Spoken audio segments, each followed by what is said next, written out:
Hello বন্ধুরা, আশা করি সকলে ভালো আছেন, সুস্থ আছেন। দেখুন, এই যে আমাদের বাড়ির পেছনের ছোট নদীটা এখন কত বড় হয়ে গেছে বৃষ্টির কারণে।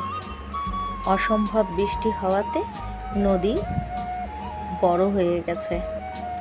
তার স্রোত দেখেছেন? দেখুন, নদী তার আপন গতিতে বয়ে চলেছে। আশা করি ভিডিওটি যদি আপনাদের ভালো লাগে তাহলে লাইক, কমেন্ট আর শেয়ার করে দেবেন। আর নিত্য নতুন ভিডিও দেখতে হলে চ্যানেলটিকে সাবস্ক্রাইব করে রেখে দেবেন।